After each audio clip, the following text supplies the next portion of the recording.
Good afternoon. Can you hear me okay, colleagues? Everyone can hear me fine, Amelia? Yes, great. Hope you're all well. Well, it's a big afternoon for us here. It's really actually an honor to spend the afternoon during this seminar with a very special person.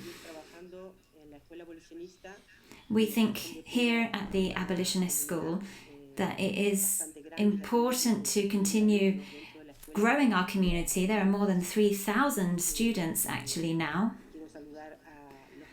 And I want to give all of you a very warm greeting today, those that are able to join us from a variety of different countries. We usually have between 10 and 12 countries present. Ana de Blas, our colleague here, will be monitoring the chat box and the questions that we receive today. And during the question and answer section, we will be selecting some of these. I'm also really pleased to see you here with us, Amelia. It's been a while. I'm going to just briefly introduce the session today, and then I will pass the floor to you, Amelia, to introduce our presenter. First of all, as always, I want to thank our home, Santa Coloma de Gramenet, the headquarters of CEDAW, and I want to thank as well Rescue Freedom, and especially also the Coalition Against Exploitation of Women, Taina Bien-Aimé. I'm sorry for my pronunciation. I'm sure she will be able to pronounce it much better herself. It's a bit difficult for me to pronounce it in Spanish at least. What I briefly just want to say is that before the presentation today, we've decided to launch a triggering question. Actually, we usually do this. Those of you that have joined us before will know that what we try to do is ask this triggering question before, so that your questions and your comments throughout the session are directed towards this particular question, this particular topic. So, Ana de Blas, if you wouldn't mind telling us what this triggering question will be for today. Yes, the question that we have chosen for today's event, our triggering question, as we call it, is for our spectators today. What new strategies do you think that we should implement in order to achieve laws and policies that are abolitionist in nature, from the perspective of the different countries that are present today at the Abolitionist School? So what strategies do you think are needed to achieve these abolitionist policies and laws? Yes, and I would underline the word new here, new strategies. That's what we're after today. I would also like to say hello to somebody else. Well, Laura and Hazel, the two interpreters. We don't always say hello to them at the beginning of the event, but a warm welcome to both of the interpreters today. Now I'll introduce Amelia. She is the founder or co-founder of the International Abolitionist School. She's one of our trainers, our permanent trainers. She's a real reference point of abolitionism in Spain, and I'm going to pass the floor to her now so that she can introduce Aina. It's a pleasure to be with you all today, and I will see you again in the second part of the seminar for the debate, which I'm sure will be very, very interesting. Thank you. Amelia. Well, thank you very much. I missed you as well, although we're always in touch. It's nice to actually see each other today. And every time we do get together, we have very fruitful discussions, and I want to thank once again the audience today for signing up to this event, to decide to spend 2 hours this afternoon with us, thinking, reflecting and learning about something that is very, very close to our hearts. It's an issue really that centers around the fight for a better future. This is what we're fighting for. This is what drives us and gives us this hope that and energy that is so necessary if we want to progress. We are making progress. Today, once again, we're joined by an absolutely amazing woman. It's an honor to introduce Taina Bien-Aimé. I don't know much French either, but so my pronunciation isn't great. I have been lucky enough to hear her speak in different forums in different countries all over the world. And in this context of the International Abolitionist School, this hugely important project, I know that we're all aware of how powerful this project is actually. And so I'm very proud to be able to, well, share it with Taina.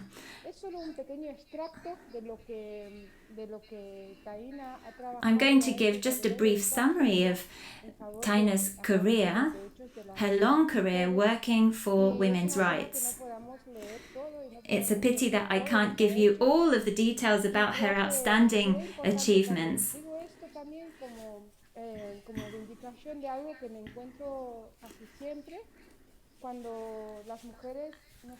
I also want to make an observation really. When women introduce ourselves and we're given a platform to introduce our achievements, we're often very subtle. We just give very brief details, whereas men, on the other hand, are very happy to share pages and pages of lists of their achievements, and it's something that we're perhaps not so used to. So I think it's important to really value the work that this amazing woman has done.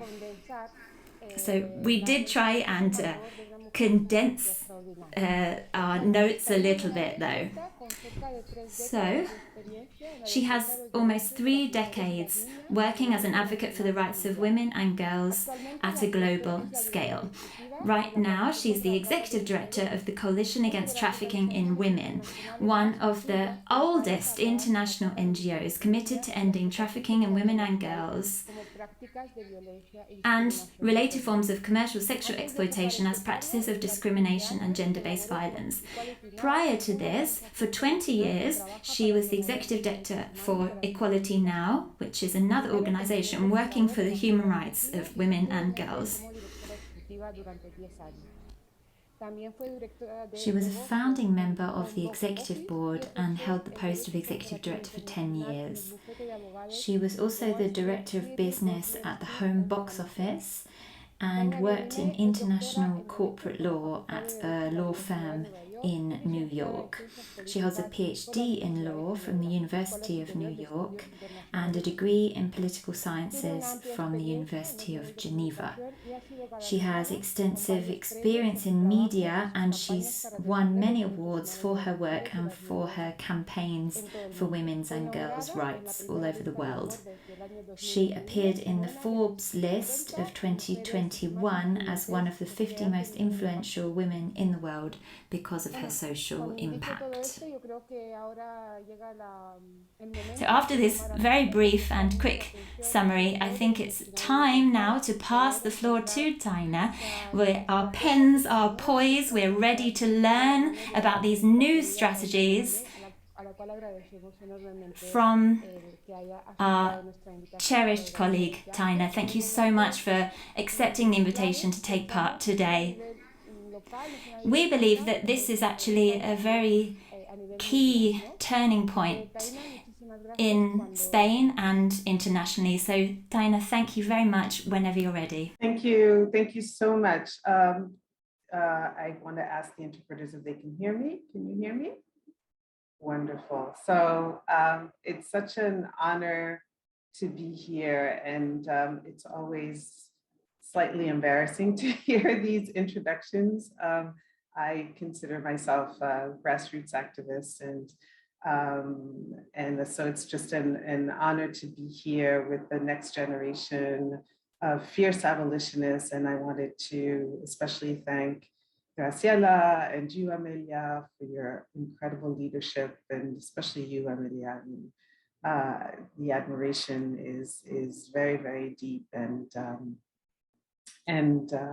we thank you for all your leadership working for the abolition of prostitution, which is the question of the day.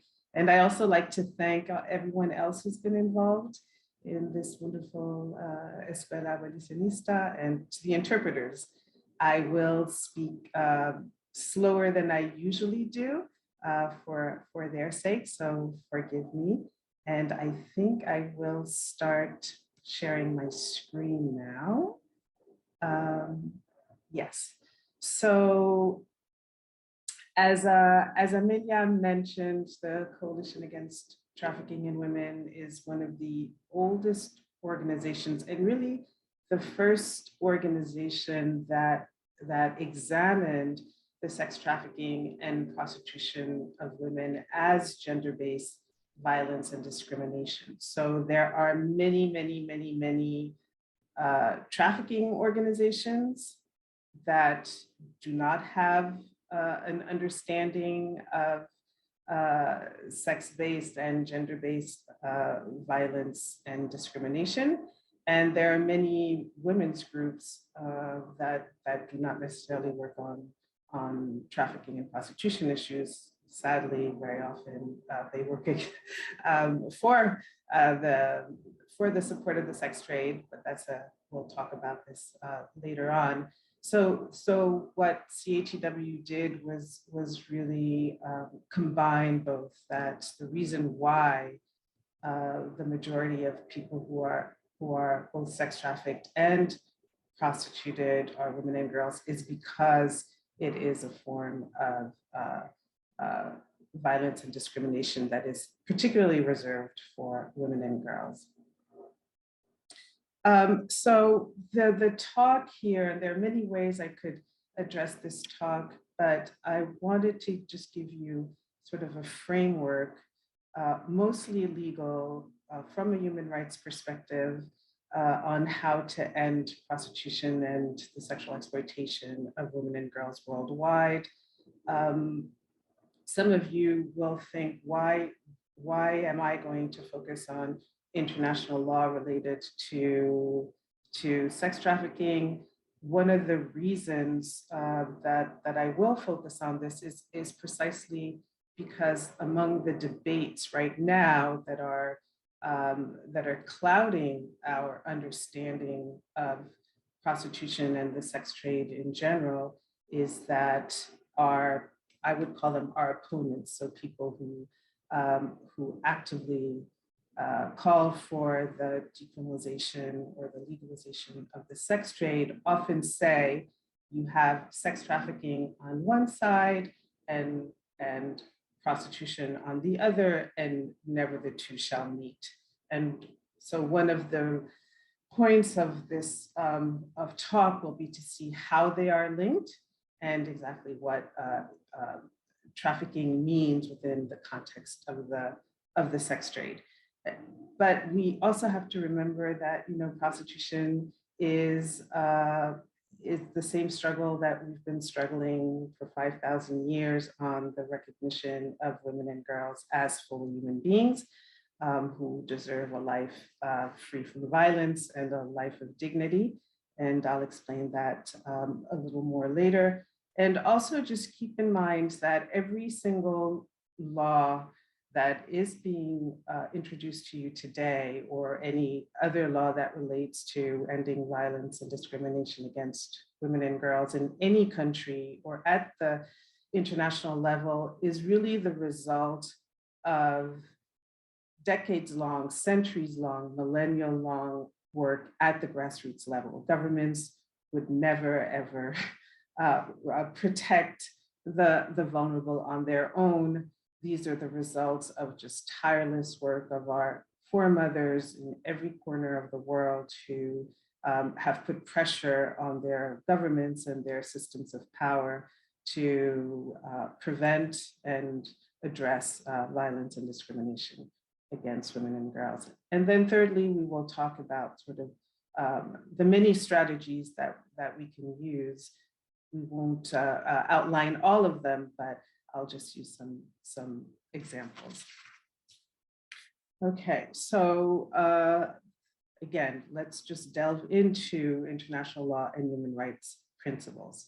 So when I start my talks, I always bring in Eleanor Roosevelt, who was a fierce feminist, and she was far more than the wife of an American president, and she is the architect of the Universal Declaration of Human Rights. And the reason I bring this up is that what the Declaration does is that it's really the first formal international codification that sets forth what human beings need from their governments and societies to realize their inherent rights, from the right to dignity, to the right to food, to education, shelter.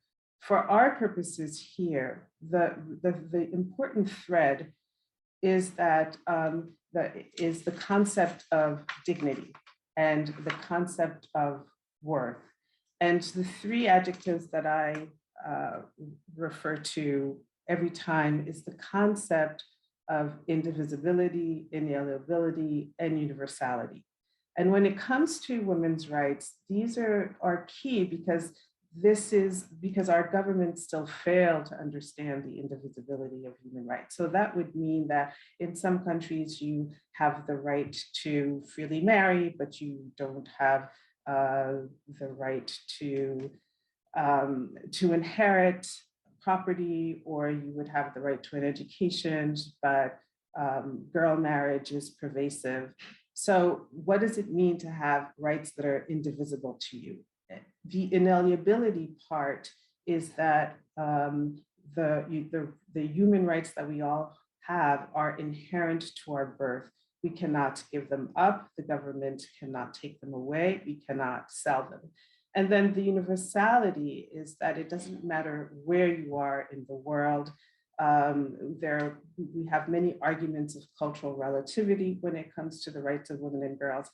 And what the Declaration of Human Rights tells us is that human rights are universal and cannot be relinquished depending on where you were born or in what society you live in.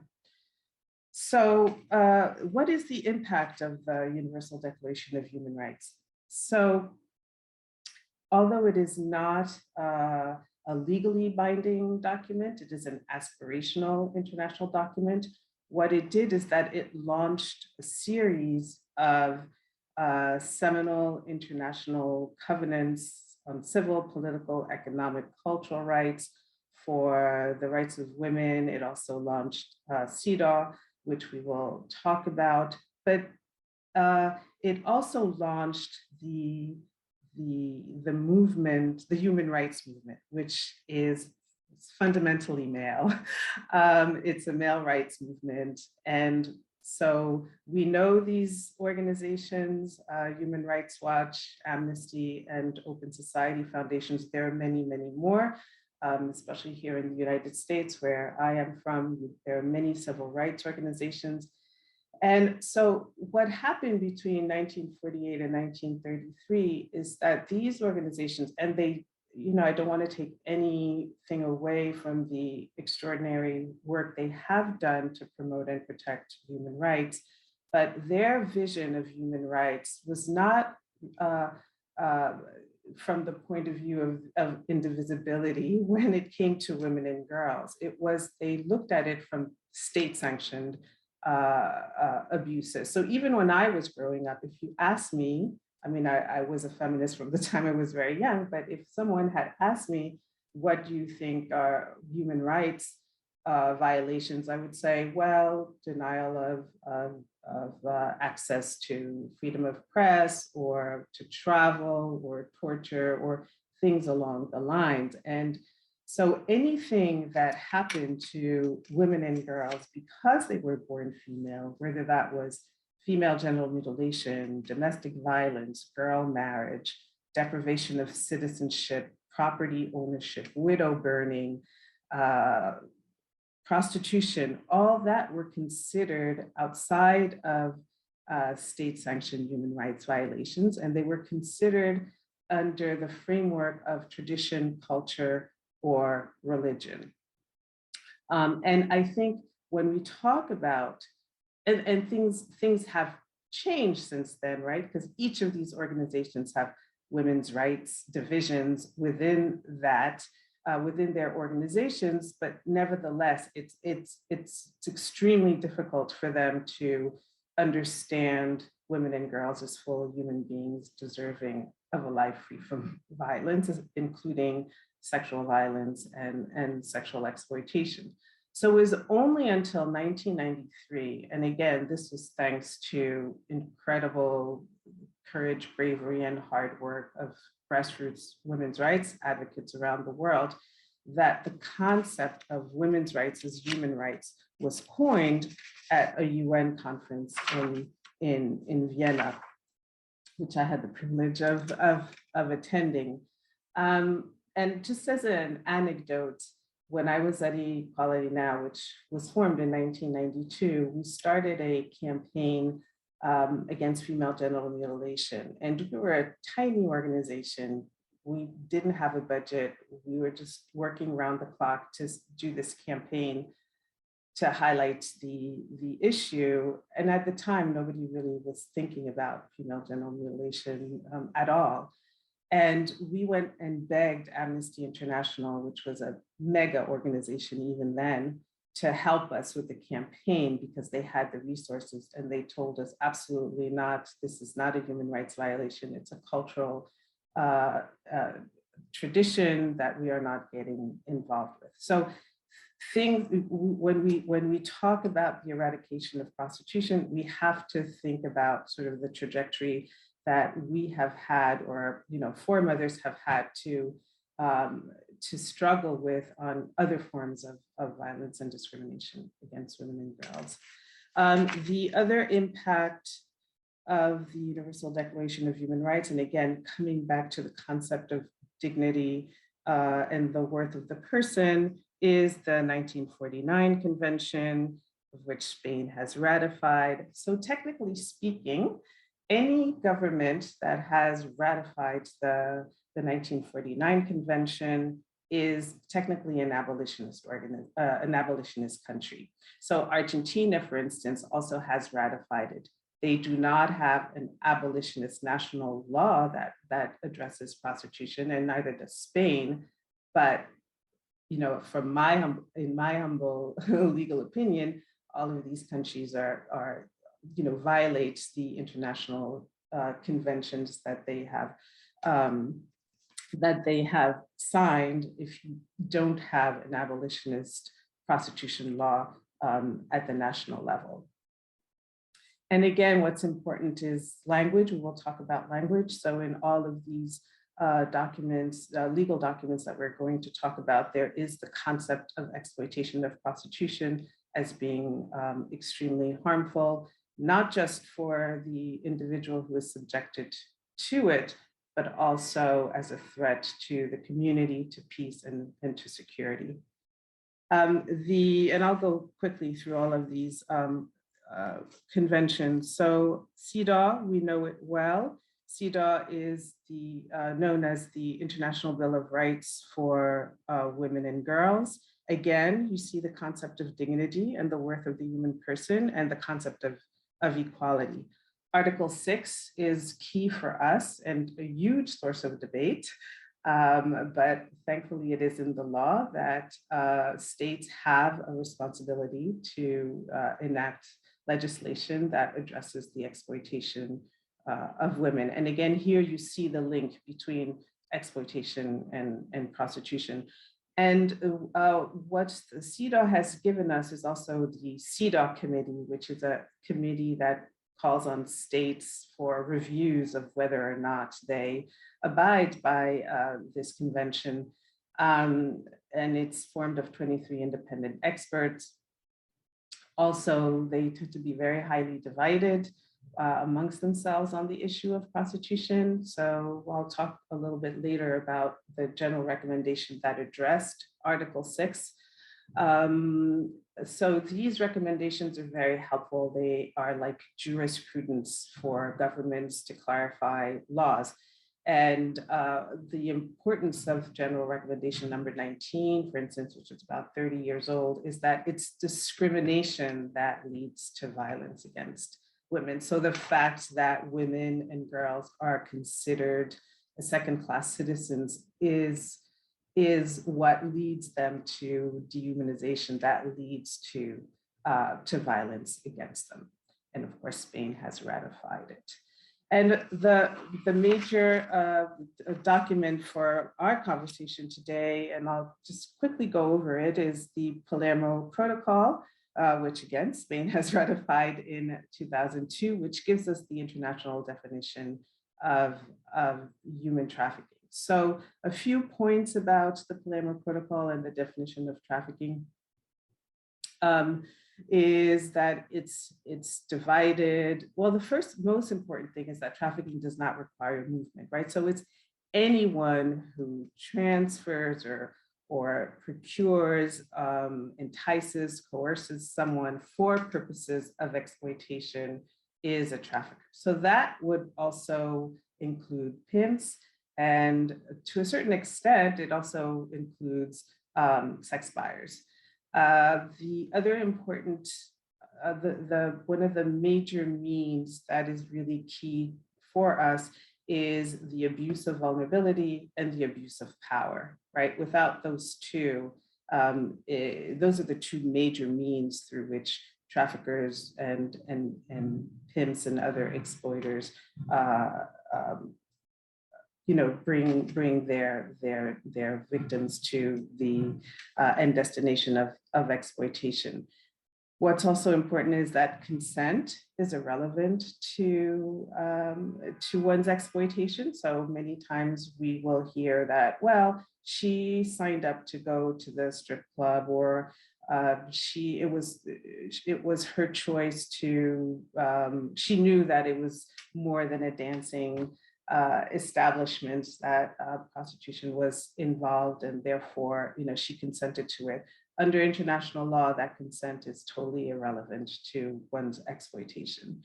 And then also what's pretty important, key to this conversation, and also one element that the governments are failing to address within their national legislation is that governments have an obligation to address the demand at all levels, not just legislatively, but also culturally and other measures to address the demand that fosters sexual exploitation. And we'll talk about that a little later. And then, of course, anyone who finds themselves in a situation of exploitation and they are under the age of 18 is by definition a sex trafficked victim. We'll talk about language later on. So the unfortunate part to this is, I always say, the only difference between a 17-year-old sex trafficked child and an 18-year-old so-called consenting adult, which is a horrific way to talk about the exploitation of prostitution, is 60 seconds. And so age should not be a factor really when it comes to the prostitution of women and girls. And in terms of, we talked already about the issue of sex and gender inequality, harmful practices. I listed a number of harmful practices which have always been excuses to harm women and girls in their homes, in their communities, at the state level. Prostitution and the sex trade is our harmful cultural practice. We accept it, our media celebrates it, but I think it's very helpful to look at other forms of strategies with respect to ending, raising awareness, breaking the silence about other harmful cultural practices against women and girls. and using those strategies into our fight to end to abolish prostitution. And we all know what the vulnerabilities that are listed in the Palermo Protocol are when it comes to women and girls who wind up in prostitution with histories of childhood sexual abuse, homelessness, displacement, war, conflict. We're seeing the horrors of what's happening with Ukrainian women right now. Debt bondage is extremely important. We can talk about that later. So what are the links between sex trafficking and prostitution in international law? And again, it's important for anybody who says, no, I'm not talking about sex trafficking. Of course, sex trafficking is bad. It's really a terrible thing to do, but we should definitely carve out consenting, so-called consensual prostitution, whatever that means. And I think it's helpful for people to understand that trafficking is just a train, right? So when it comes to labor trafficking, the train is a vehicle that is used by traffickers, and the end destination can be farms or nail salons or restaurants or factories. But for sex trafficking, the end destination is the sex trade, which includes prostitution, pornography, and all of the other commercial sex establishments that we see. So we know them well. I don't have pornography on this list, but certainly sugar dating is also part of sort of the new wave of online sexual exploitation, and there are many others, many other forms of exploitation in the sex trade. So why has this been a 5,000 year? Why should we consider it as a 5,000 year struggle? A lot of it has to do with male supremacy, patriarchy, and then in this country, white male supremacy. And I'm sure that would probably be the case in Spain as well. Just quickly, we know what sex-based discrimination and violence has done to women and girls, all forms of sexual violence, intimate partner violence. I won't read all of these forms of violence and discrimination. We talked a little bit about them. And also, socially, women and girls tragically have been raised into self-abnegation, especially whether they have, especially if they've been raised in conservative environments, religious environments. We see it here all the time, especially, as a Black American woman, we see how women really subsume themselves into the community. And so when violence happens within those communities, there is a tacit understanding that it is better not to complain or seek justice because you as a girl, and this is not just within this context, but in many other contexts, you do not belong to yourself. You belong to the community, you belong to your family, you belong to the clan. And as such, your role in life is that secondary to the majority, which is the patriarchal system. We know that is changing. It's changing extremely slowly, and we see the backlash to all of us who have been trying around the world to recognize women and girls as full human beings. The whole concept of prostitution being invented, we also have to, again, within the context of colonialism, I know a lot of my Indigenous Native American sisters here and in Canada have searched high and low for the concept of prostitution, the language of prostitution in their Indigenous languages, and they have yet to find it. Even if you look at certain legislative histories of laws that legalize prostitution or decriminalize prostitution, like Canada, New Zealand, and then certain jurisdictions here in the United States, they even say that prostitution arrived with the colonizers, with the Europeans who have come. My family comes from Haiti, that Christopher Columbus invaded in 1492. And if you read the testimonies of Amerigo Vespucci, after whom America was named, the first thing that he did was describe the indigenous women as objects to be exploited, prostituted, impregnated, and exploited.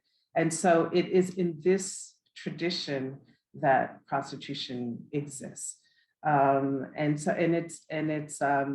it's very convenient it's very convenient for mainstream media to look at it as an exception to violence or as something that was inevitable, when in fact it is 100% invented by the patriarchy, along the same lines of other harmful cultural practices that want total sexual access to women's bodies.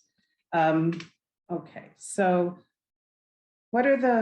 since we are talking about prostitution, I'll just do a basic overview of the legal frameworks governing prostitution. There is criminalization, legalization, or decriminalization, and then the Nordic model. So criminalization, this is the situation in every state of the United States. We are in a federal country, so it's not like most European countries. Prostitution is governed by the central government.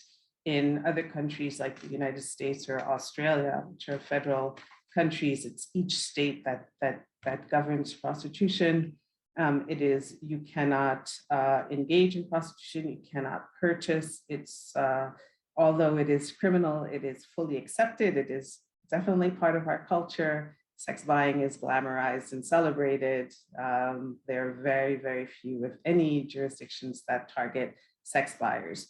Then the reason some people separate legalization and decriminalization, but in fact, they are the same. The results are the same. It is when the state decides that prostitution is a job like any other job, and therefore they can either make it safer by instituting regulations. So for instance, how many women can be in a brothel, or who is going to pay taxes and to what extent, which commercial sex establishments will be registered or not.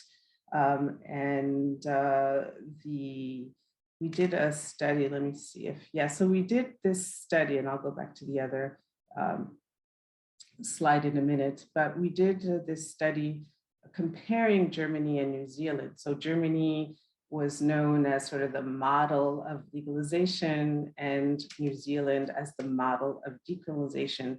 But in an analysis, we found that actually the differences between the two systems are too narrow to be meaningful. They both recognize prostitution as a legitimate and legal industry. They define people in prostitution as quote unquote workers. Brothel owners and pimps are employers. Germany, as a result, with their law in 2002, was recognized as the brothel of Europe, where you have now on a daily basis, reports estimate 1.5 million sex buyers every day. It is a very vibrant movement. The impact of the law, as the impact is the same in the Netherlands and elsewhere, is up to 95%. I mean, I don't even think the government even knows, but it's anywhere between 65 and 95% of the women who are in brothels are undocumented migrant women, therefore sex trafficked. And then, so when we were fighting against these laws, these prostitution laws in the late 90s, early 2000s, they were clamoring, our opponents were clamoring for legalization. And then once all of the data on the horrors of legalization in Germany started coming out, then their messaging was like, no, we're not talking about legalization. We're talking about the New Zealand model, the decriminalization model, which is far better because the government doesn't get involved. Well, the government always gets involved, even if it's not the federal government, because what the New Zealand law does is that it relegates all of the prostitution issues to local councils, who then have to deal with the organized criminal networks and don't have the resources to do it. The brothels still have to register at the local level. So there is always a regulatory, legalized version of the decriminalized system. So don't let anyone tell you that one model is better than the other. They both violate international law, they violate human rights principles, and they foster, in all these countries, the sex trafficking of the most vulnerable women and girls has exponentially increased. And then going back, the third way, as Oya Steinem calls it, is what used to be known the Swedish model, because in 1999, Sweden was the first country to recognize prostitution as a form of gender-based violence and discrimination. At the time, prostitution was legal in Sweden, but then after analysis, and again, it was thanks to decades-long work of the Swedish feminist movement that persuaded their governments to examine who was getting bought and who was doing the buying. So as we know, in prostitution, you have one party who has the power, the money, the sexual desire, and the other party who has none of it. And therefore, their law in 1999 said that they would not criminalize or arrest the women, but that they would hold the perpetrators accountable, and also recognizing, which is important, that the sex trade operates like any other business with simple economics of supply, demand, and the incentive for profit. So when the state greenlights the demand for prostitution, then the system of prostitution will look for the quote unquote supply that they cannot find locally, because in European countries or in the global north, women and girls have opportunities. And so how do you meet this new state-sanctioned demand for prostitution? You quote unquote import or traffic women and girls from abroad. And so that is the link, one of the many links between sex trafficking and the sex trade, which Sweden recognized. And it's interesting to when we talk to the Swedes, they say that for 10 years, when they were alone with this law, and when they were at forums at the European Parliament or other regional institutions, other governments would literally make fun of them and say, ha ha ha, look at Sweden, they think they can abolish prostitution. And yet they stood firm. And 10 years later, in 2008, Iceland and Norway followed suit, which is why it was called the Nordic model. But since then, since 2014, other states have followed, which is why now it's called the equality model. And we'll talk a little bit more about the Swedish model. Okay. So we talked about demand and how Spain has an obligation to focus on demand. what this is a poster from the campaign that the Swedish government did to target sex buying. So there was an interesting survey that was conducted before the Swedish law of 1999, where studies showed that up to 80% of the Swedish population believed that it was perfectly acceptable to purchase a woman for sexual acts. And with the strategies, the educational and cultural strategies that the Swedish government used to explain to people that prostitution is actually a form of violence, now the percentages have reversed, where 80% of the population believes that not only is it absolutely unacceptable to purchase a woman for sexual acts, but it's also a barrier to gender equality. And I have spoken to Swedish men who have told me, I would rather be arrested for driving under the influence of alcohol than being arrested in a brothel. So these laws, known as the abolitionist or equality model, also change sort of the cultural narrative, the negative cultural narrative around prostitution.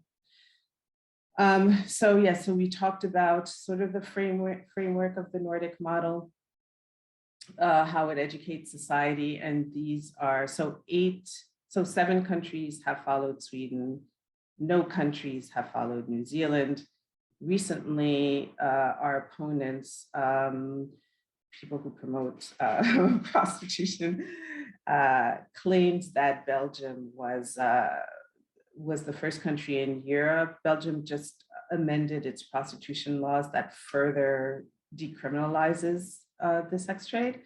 And so there were articles and press releases by all of these national sex worker projects saying that Belgium was the first country to decriminalize prostitution in Europe, but that is not the case. All Belgium did was join Germany in its decriminalization of brothels, further decriminalization. We can talk about that if you're interested. Okay, so let's go to the campaign. So why is our work so difficult? So as with everything, we have to follow the money and follow the power. So just as I always say that if we had to depend on the human rights movement, the civil rights movement, and even women to get the right to vote, we still would not have the right to suffrage. It is always a tiny, tiny group of individuals who fight to affect positive change for women and girls. Now, I am not proposing that we throw ourselves under running horses or, we get force-fed because we're engaging in a hunger strike in prisons. I'm not saying that, but I think it's important to note that we are still standing as an abolitionist movement. We're actually growing despite the fact that we do not have a fraction of the money that the other side, as we call them, have, and money that is growing sadly. So some of the campaigns that we've been using are at many levels, right? So when we do campaigns, and I'm sure all of you who have engaged in campaigns do so at the local level, it's always key to be at the grassroots level. Obviously, having the survivors lead the way and uplift their voices and make sure that they are at the tables of deliberation and policymaking and lawmaking. But there's also work at the international level. So we see that, I outlined how clear international law was. What is happening now is that a number of UN agencies, starting with UNAIDS, that deals with AIDS, but you also have the World Health Organization, UNFPA, so the International Labor Organization to a certain extent that have issued statements in public, in writing, that promotes the decriminalization of pimping. It is in direct violation of international law. We are working, and I can go into more details as to how that how that is transpiring right now as we speak. Here it says that UN Women is neutral on the issue of prostitution. We'll talk a little bit about that campaign. It was a 6-year campaign to get them to that point because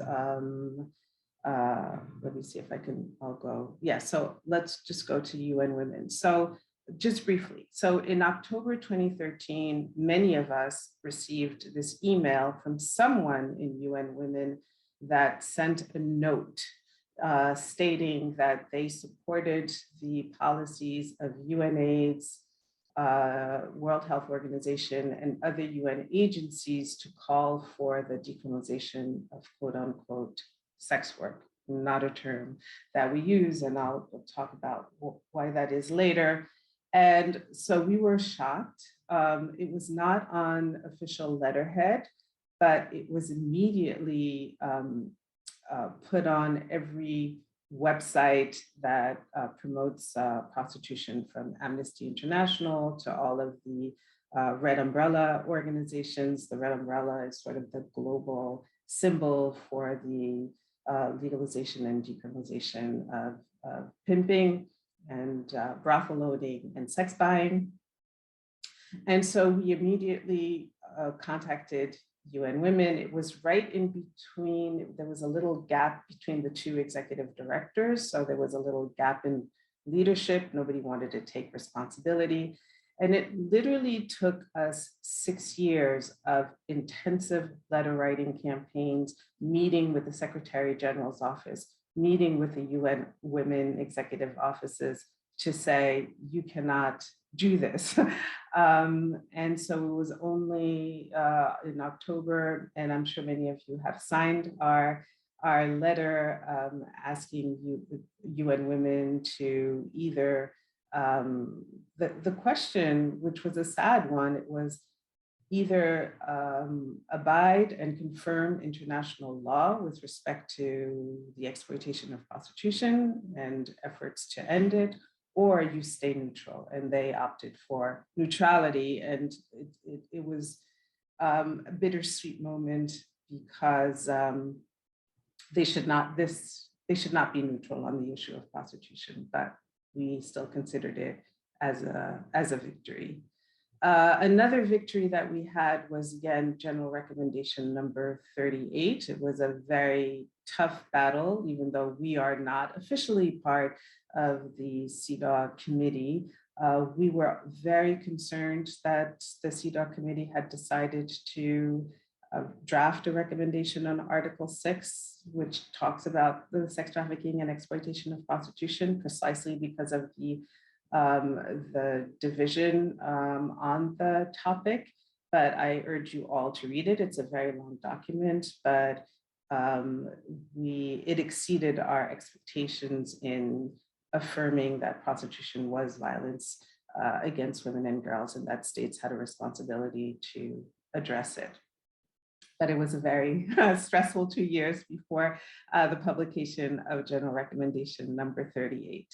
And then, of course, at the UN level, and it gets to be very complicated, but so I won't go too much into it. But again, the UN is just like any government. It's just a reflection of other systems of patriarchy and colonialism and domination, right? So these are people who have a very easy time in putting prostitution and other forms of violence against women as exceptions to human rights abuses.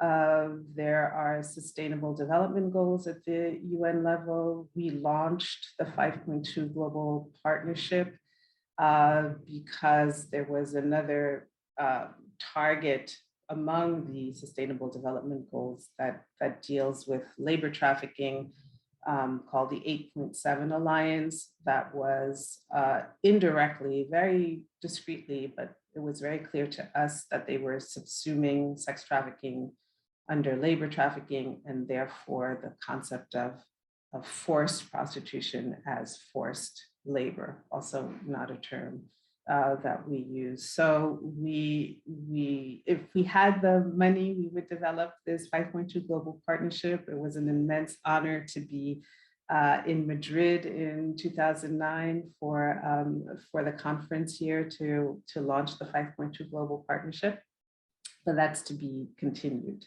And then, in terms of national campaigns, we try to keep governments accountable. So some of you may have signed our global letter to Australia, which is about, well, the state of Victoria is about to decriminalize, to further decriminalize the sex trade.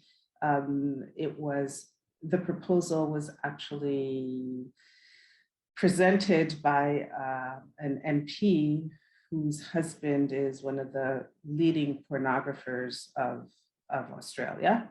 So you see the sex trade very often, and you see that in many political parties are actually part of the legislative bodies and the executive bodies. So that is always something to look out for and to combat.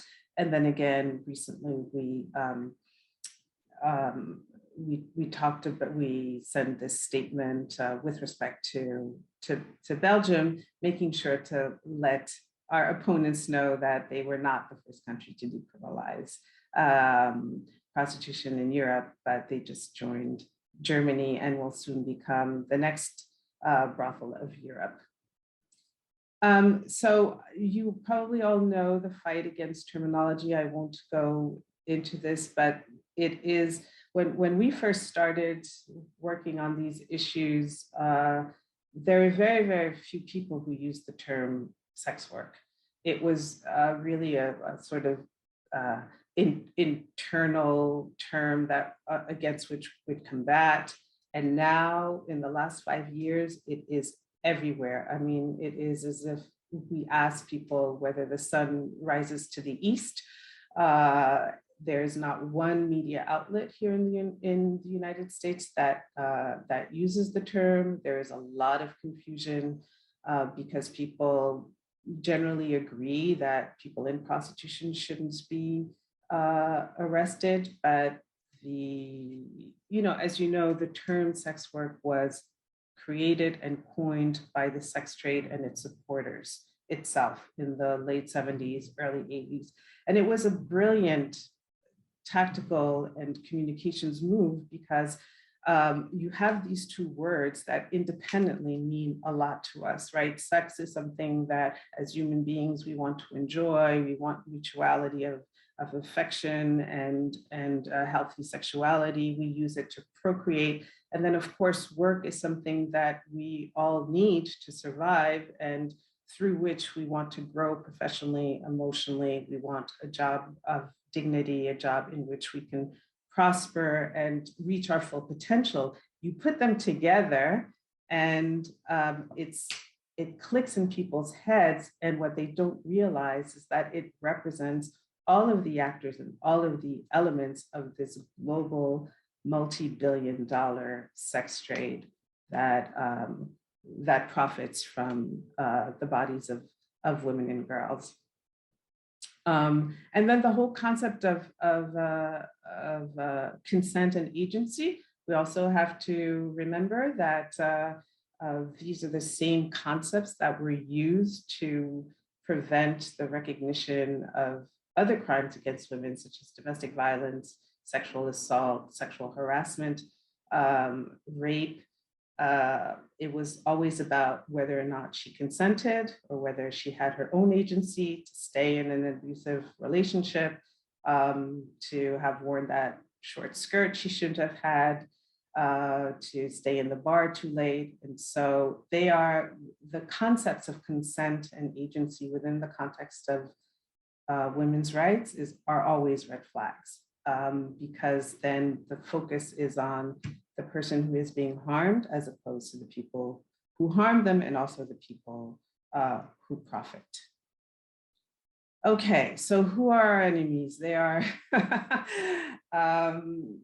speaking of money, we are, I don't even think we can compare the sort of the pockets of money that we have versus what the sex trade lobby has. And why do we call them the sex trade lobby? Because these are organizations, individuals, foundations, government representatives that lobby for the promotion, existence, proliferation, expansion of the sex trade. What they say is that we need to continue a society of gender apartheid, where there is one group of women who deserve equality, who deserve opportunities to reach her full potential. And then there is another group of women, the poor, the women from the global South, women of color who are disenfranchised, who have had adverse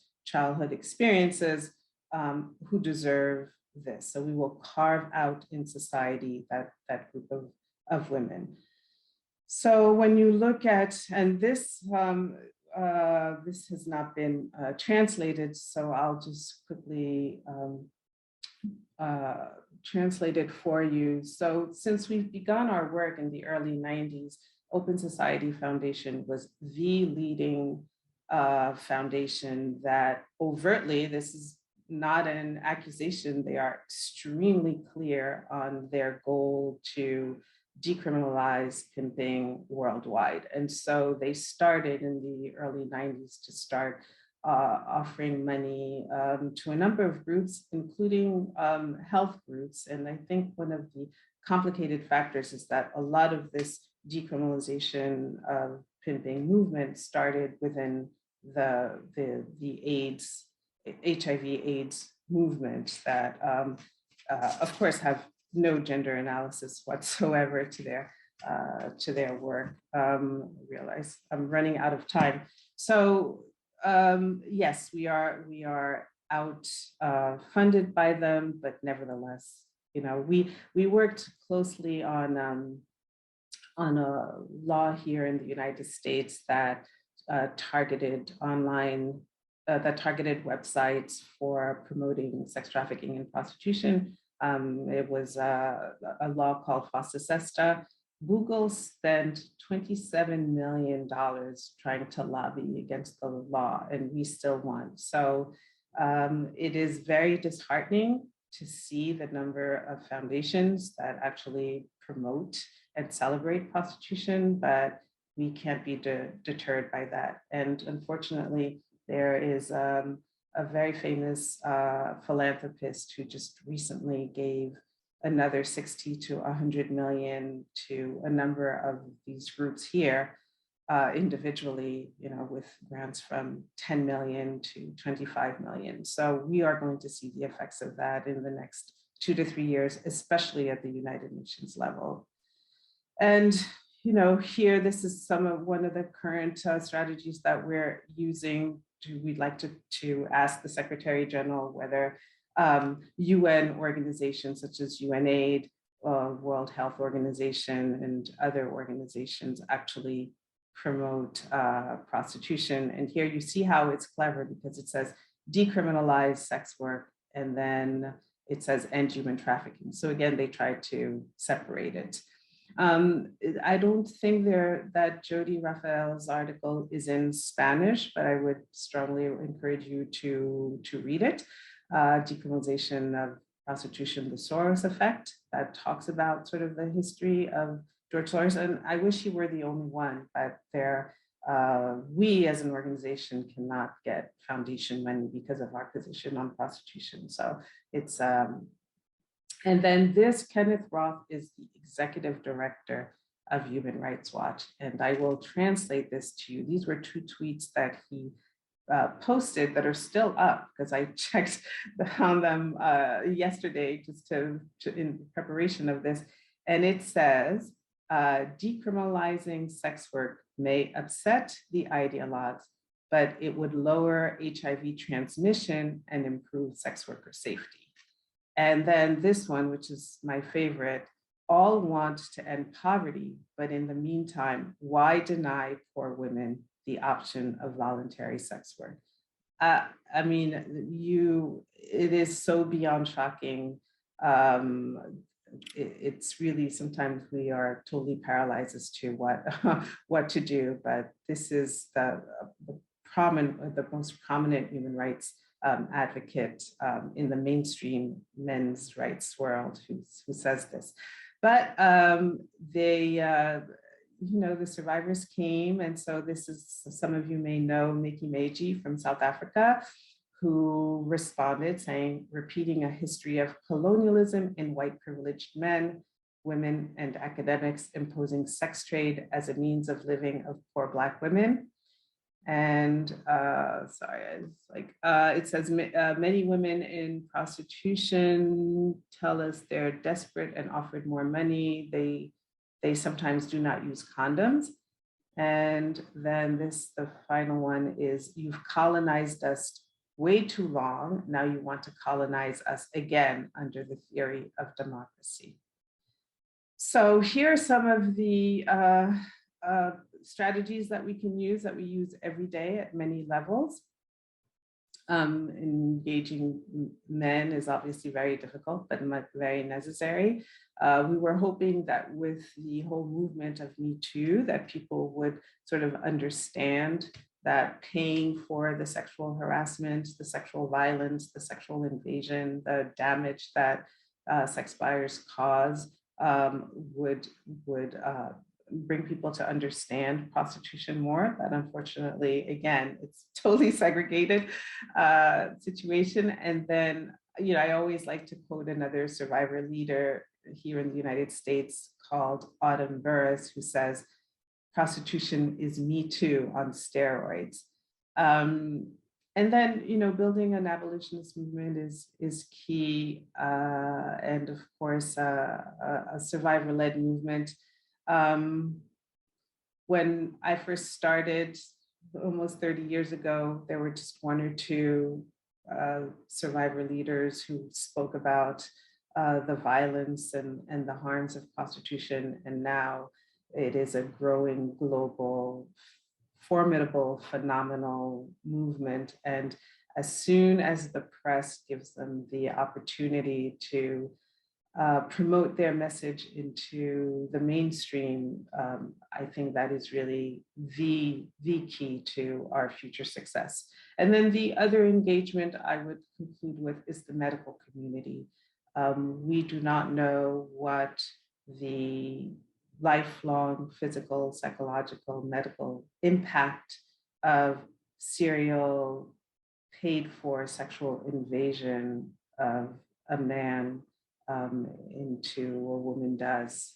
And so it is really upon our national institutions of health, the World Health Organization, other research institutions to start doing research, and so that one day we can reach the conclusion, as we did with the harms of smoking or the harms of female genital mutilation or other harms, that we recognize that prostitution is a harm that needs to be abolished. And thank you.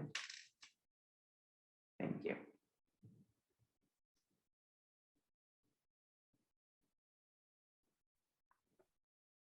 Bueno, muchísimas gracias, Taina. Ha sido un placer escucharte y aprender contigo, y creo que nos hemos quedado todas con ganas de escucharte más, pero bueno, seguramente luego con las preguntas que han ido lanzando en el chat y cuando nuestra compañera Ana te lance las preguntas podemos volver a disfrutar de tu sabiduría, ¿no? Me ha emocionado muchísimo la última parte de tu presentación al ver esas fotos de mis hermanas supervivientes y bueno, todo lo que has propuesto me parece que merece la pena darle una vuelta y sobre todo activarnos como sociedad civil, preferiblemente sociedad civil organizada, ¿no? Porque si no, no puede ser. De este momento, Graciela, si quieres, Ya te paso yo a ti la palabra, antes me has pasado tú a mí la palabra y vamos a hacer como una especie de puente mientras llegan las preguntas y el debate para hablar de la situación aquí, en el Estado español. Gracias, Amelia. Muchas gracias, Taina, por tu exposición. Me gustaría destacar 3 cuestiones que me parecen fundamentales del discurso que has tenido y que no se suelen mencionar en este tipo de ponencias. Resaltar la cuestión de la dignidad humana en el marco de los derechos humanos, porque pareciera, o la percepción que tenemos nosotras desde la escuela y en la formación que impartimos, que se ha vaciado de contenido la palabra dignidad y no la reivindicamos como un elemento importantísimo en la defensa de los derechos humanos. Así que te agradecemos que lo hayas puesto en el centro de la cuestión de los derechos humanos de las mujeres, ¿no? Eso por un lado. Y después me parece sumamente interesante, y Amelia es una de las que más difunde esta cuestión, la interseccionalidad y el factor colonialista que hay en la defensa de la prostitución cuando hablan de la prostitución como trabajo sexual, ¿no? Y en poner el foco también en el elemento de los conquistadores. Me pareció muy interesante la cita que hiciste de Américo Vespuccio, ¿no? Que es verdad que los conquistadores cuando llegaron a América veían a las mujeres nativas de los pueblos originarios como objetos comerciables, entre comillas, ¿no? Entonces, a mí sí me parece importante también hacer énfasis en la cuestión de interseccional, porque tampoco se lo relaciona, y esto es una gran contradicción que me gustaría que Amelia seguramente también estará de acuerdo conmigo, en que te explayaras, y lo dejo como pregunta, si quieres, antes de dar lugar a las preguntas del alumnado, de la gran contradicción que tienen los partidos de izquierda, ¿no?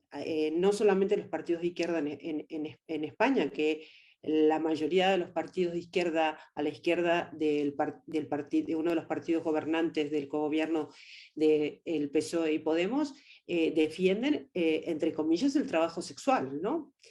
Y a nosotras, y como a todo el movimiento feminista español, nos parece una gran contradicción, porque realmente va en contra de los valores de la izquierda, ¿no?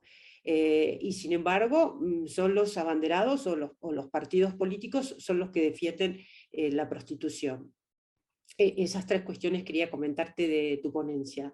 Y con respecto al marco, Amelia, yo solamente quería comentar algo para que tú después también remates, que estamos en un momento ahora muy importante porque pronto va a salir a la luz la ley llamada del CSI, que es una ley orgánica contra la violencia sexual, en la que en un principio se iba a incluir, volver a colocar la tercería locativa, que es la explotación sexual ajena en los bares, en los locales, en los hoteles, que en España se quitó la tercería locativa, tú lo sabrás, en el año 1995, y se desmarcó del convenio de 1949, Taina, que había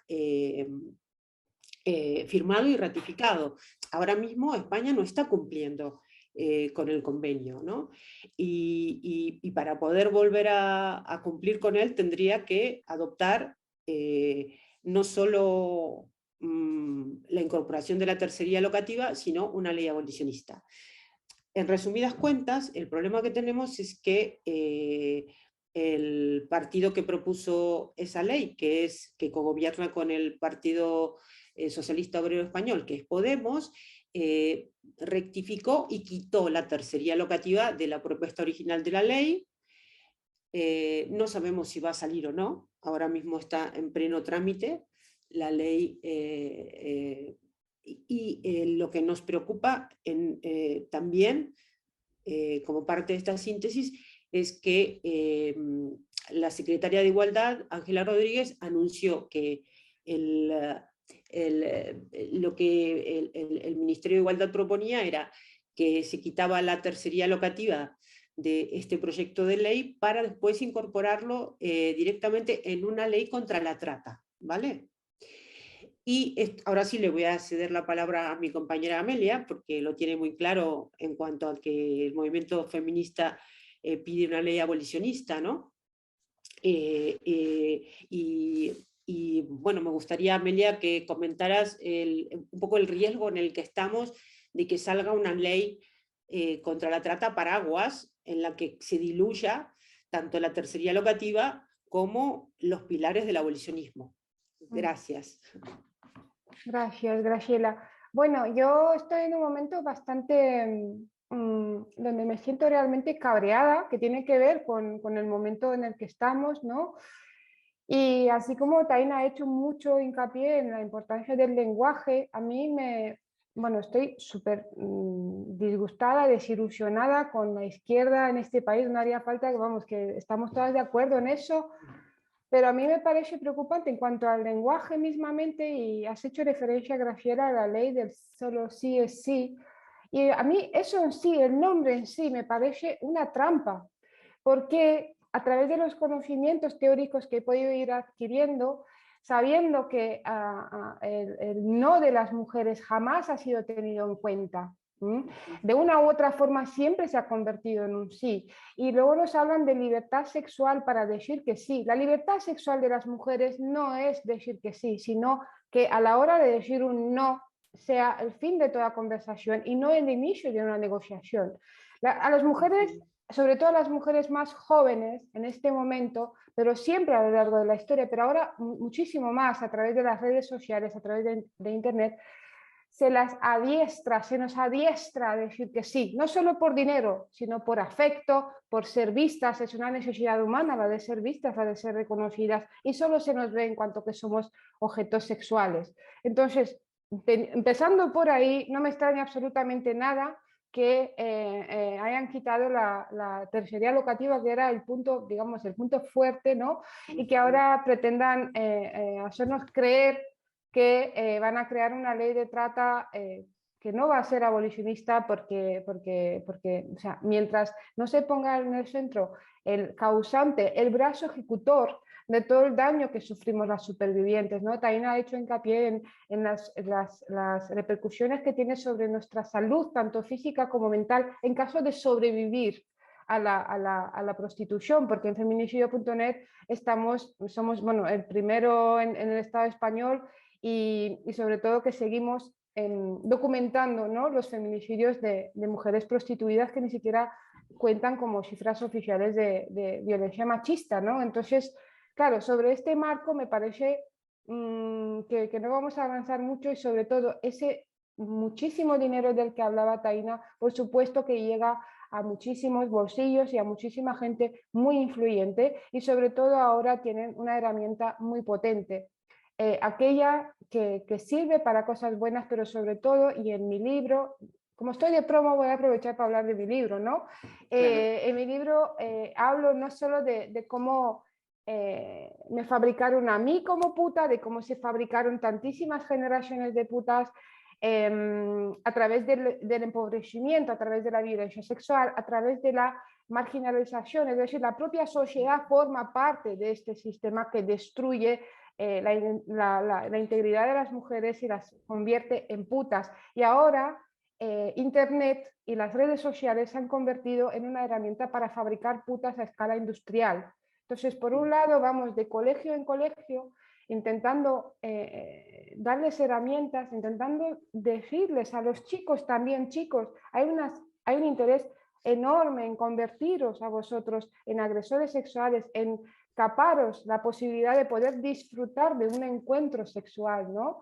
En ese sentido nos queda muchísimo por hacer, y creo que las personas adultas, como tal, tenemos una responsabilidad enorme. O sea, no es culpa, pero sí es responsabilidad, la de proteger a las generaciones más jóvenes, tanto chicos como chicas, porque los chicos, los niños varones, tampoco se merecen ser destruidos de esta forma a través de la pornografía, a través de todo el contenido que les llega, ¿no? de los cuales también se lucra. Por supuesto que las grandes perjudicadas son las niñas. He visto en el chat muchas cosas muy interesantes y me he quedado con una cosa, ¿no? Había una compañera que preguntaba cómo vamos a avanzar si se sigue alimentando la idea de que el sexo es un derecho, equiparándolo a comer o a dormir. Yo creo que, bueno, y en mi libro, bueno, voy a enseñarlo ya, La revuelta de las putas, y estoy muy orgullosa porque vamos por la 5ª edición en muy poquitos meses, por lo cual estoy muy agradecida a toda la gente que lo ha comprado. Ya son 12.000 ejemplares que están por ahí por vuestras casas, disponible en ebook también. Y hablo de que, por supuesto, yo creo que es un error decir que el sexo no es un derecho y quedarnos ahí, ¿vale? El sexo es cierto que no es un derecho, pero la sexualidad sí es un derecho, que podía ser equiparada con el derecho a tener comida, a tener alimento, a tener un techo, pero el derecho a la sexualidad acaba donde empiezan los derechos humanos de otra persona. Eso es clave. Entonces, cuando hablamos del derecho a la sexualidad, las abolicionistas somos las únicas que defendemos el derecho de las mujeres a la sexualidad también, ¿no? Entonces, de ahí, ligándolo otra vez a como sí es sí, no es no, pues realmente creo que tenemos algo, no sé, un reto muy grande por delante, pero creo que está cambiando mucho. El hecho de que haya tantísimas mujeres, no solo supervivientes, porque las supervivientes podemos liderar en cierta medida, pero no, lo tenemos muy difícil. Bastante tenemos con reponernos y poder recuperar nuestra propia vida. Y si lo conseguimos, si conseguimos liderar, es porque estamos respaldadas por muchísimas mujeres, desde todos los ámbitos, desde la militancia de base hasta la academia, hasta la política, hasta muchos otros sitios. Entonces, bueno, pues creo que estamos avanzando porque hay cada vez hay más gente que se está concienciando, que se empieza a preocupar. Creo que la Escuela Abolicionista Internacional es un proyecto absolutamente increíble que nos está ayudando a luchar y a alcanzar todo esto. Y poquito a poco, mientras podamos verbalizar todo eso y exigir y sobre todo deslegitimar la prostitución, porque eso quiere decir abolir la prostitución, es deslegitimarla. Por supuesto, a nivel de militancia, de activismo, hoy mismo estamos aquí, digamos, aboliendo la prostitución, pero no se trata de eso, sino que se trata de tener una herramienta jurídica que diga que la prostitución está mal. Así como tenemos una ley contra la violencia de género, que por supuesto que necesita todos los años no solo que luchemos para que se implemente, sino que se dote de presupuestos, que haya respuesta para las mujeres víctimas. Llevamos unos cuantos años con ella y la violencia de género no ha acabado, por supuesto, porque es un proceso. Y esto es el abolicionismo y creo que es el único camino que podemos seguir. Y mi esperanza no está en los partidos políticos. Mi esperanza está en la sociedad civil organizada. Que llevemos este discurso a todas partes y sobre todo ser ejemplo para las generaciones más jóvenes. Porque una abuela, por ejemplo, en una charla mía me preguntó como muy preocupada diciendo, ¿dónde están los padres con todo esto? ¿No? Y digo, bueno, pues los padres ven porno y se van de putas. Ese es el problema. Entonces, que por mucho discurso que tengamos, tenemos que ser capaces de no solo tener discursos, sino de ser ejemplo para las generaciones más jóvenes. Yo creo que siguiendo las estrategias y las ideas que nos ha comentado Taina, o sea, en esa línea, podemos seguir avanzando. Y bueno, por mi parte ya está, y creo que lo más importante y más interesante va a ser el debate que vais a poder... bueno, que las respuestas del debate que nos va a facilitar mi compañera Ana de Blas. Así que Ana, creo que cuando quieras. Te damos la palabra para que hagas tu comentario. Pues buenas tardes a todas y a todos y muchas gracias a Amelia, a Graciela, a Taina. Voy a intentar hacerlo ordenadamente porque tenemos muchísimos contenidos, tenemos muchísimas preguntas y respuestas bastante interesantes a la pregunta detonadora que lanzaba Graciela al principio sobre qué opinaba la audiencia de qué se podía hacer, qué estrategias tenemos que aplicar.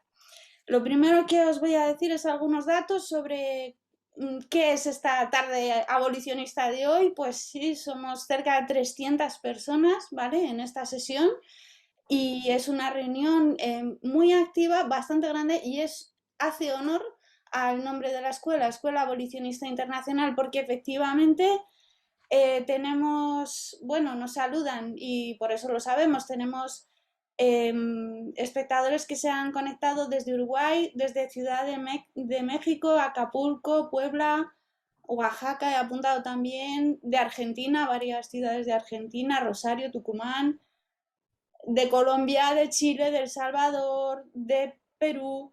Bueno, y si dijera de las ciudades en España, no acabaríamos.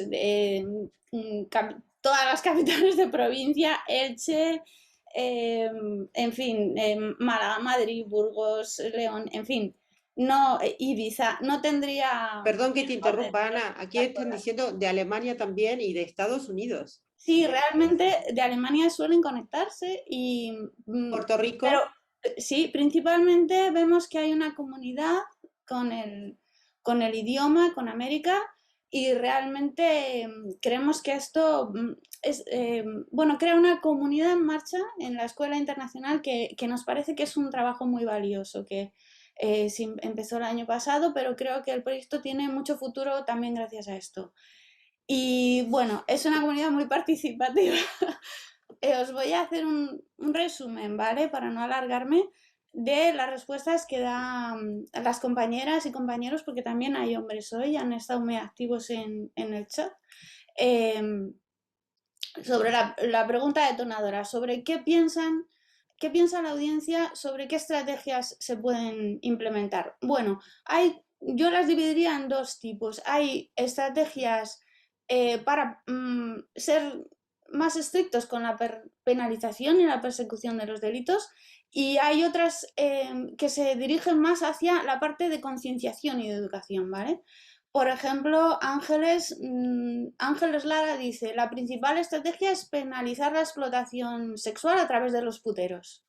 Ellas, varias mujeres, nos dicen: hay que sancionar la demanda, hay que sancionar al putero. Lo dicen muchas. Miriam, por ejemplo, dice: poner el debate social en el putero como agresor sexual y a las mujeres prostituidas como víctimas de violencia de género o violencia machista. Así que Miriam lo tiene muy claro, que es un modelo abolicionista. Bien, Carlos dice: sí, penalizar y multar a los puteros. Bien, hay varias en este sentido. Pero hay otras también que creo que es complementario, muy importante, dirigidas a la sensibilización, ¿vale? Por ejemplo, Ana Belén habla de: es muy importante la sensibilización, la educación, en especial las nuevas generaciones. Hay siempre mucha preocupación por la población más joven. Creo que esto está relacionado porque todo el mundo sabe que están accediendo a través de los móviles a pornografía desde edades muy tempranas. Niñas infúberes y niños de 8 o 10 años ya acceden a pornografía, y creo que esto preocupa mucho. Bien, pues hablan de conciencia, prevención, educación. Hay otro espectador, Juan, que él habla de coordinación. Esto también me parece interesante. Mejorar la coordinación entre todas las instancias, de todos los agentes que tienen que trabajar en el modelo de lucha contra la explotación sexual de las mujeres. Y Laura dice algo que me parece bastante, bueno, engloba, ¿no? Dice Laura García, dice: es necesaria una educación feminista en todos los ámbitos de la vida, dice Laura, ¿no? Desmontar la masculinidad hegemónica y el sistema patriarcal que perpetúa la opresión, violencias y abusos hacia mujeres y niñas. Bueno, yo creo que dejarla como colofón, esta respuesta, y no sé qué os parecen no sé, a las ponentes, qué os parecen esta respuesta de la audiencia. ¿Os parece adecuada? ¿Os parece que dan con las claves de lo que hay que hacer? Se lo pregunto a cualquiera de Taina, sí. ¿Qué opinas, Taina, de lo que dice nuestro alumnado, ¿no?, con respecto a las nuevas estrategias? Well, I want to thank the students for their brilliant analysis. I mean, each and every one of those options and suggestions and strategies are key. You know, it is such a complex issue that we need every single angle. It's like this big balloon with all these strings, and everybody needs to take a string. Some of us can take multiple strings. Building a national or global coalition is very difficult, but it's happening. And so everybody comes with their own expertise as to how to address the abolition of prostitution from a legal perspective, from a cultural perspective, looking at sort of the history of violence against women and girls. I mean, all of these are really key. I have to say, when I started working on these issues, there was no internet. And so I would say that that is the one single radically difficult new chapter that has come into our work, precisely because of pornography. Professor Catherine McKinnon opened a recent article in the New York Times that said, we live in a world that pornography has created. And I think that that says it all, because we are training our children, we are training our boys to dominate sexually, to subjugate sexually, and we are training our girls to receive that subjugation. And you know, when I speak to some women who come to us, for instance, who signed up for sugar dating, you know, online sugar, baby sugar dating, and who have been raped, strangled, abused, sodomized, and they go to their local district attorney's office to complain. And the answer overall is, you signed up for this. And those are just the brave ones who actually file a complaint, which is a tiny percentage of the women who actually suffer as they sign up for online exploitation, whether it's through OnlyFans or through sugar dating online, or other forms of pornography or prostitution that is solicited online. And I think that makes things even harder, because traditionally women generally blame themselves for the violence that happens to them. And so we need to break that barrier, but in order to do so, we need to dismantle the cultural acceptance of prostitution as being harmless, as being glamorized and mainstreamed, etc. To go back to the concept of intersectionality, and I would love to hear Amelia talk more about it. And obviously we are all intersectional human beings. I usually look at the issue of prostitution within the whole basket of violence and discrimination against women as compounded elements. So the first element is being born female, right? The minute people know that you're born a girl, you're at high risk of all forms of violence and discrimination, depending on the community in which you live.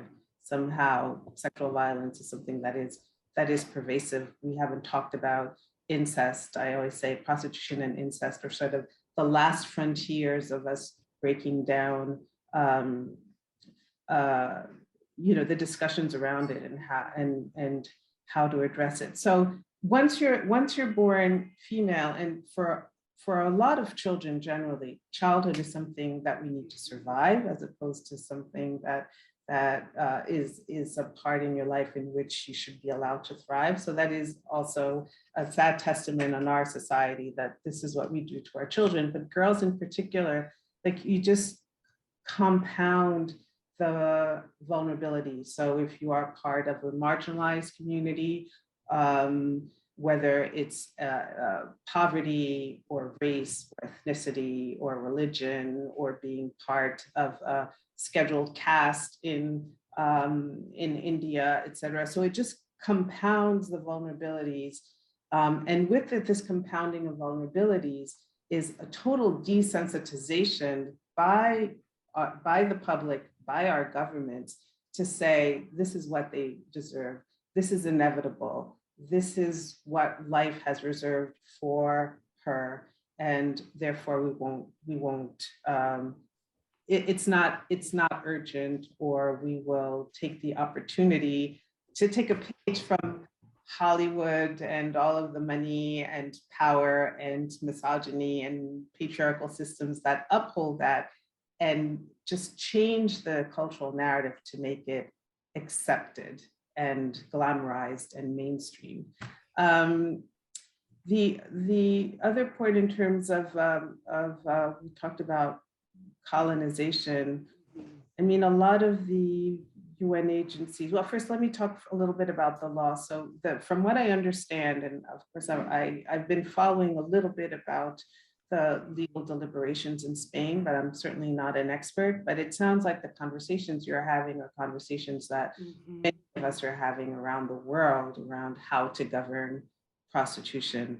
And again, because there is no fundamental understanding of prostitution as violence, then the legislators who promote prostitution as a job are people who inexplicably fail to understand what prostitution is and does, and also look at the realities of it. So if a Martian came to Earth and knew nothing about prostitution, but you showed him a picture, or you showed it a picture, and on the one side of the picture, you have 99.9% men, and then on the other side of the picture, you have globally 99% women and girls.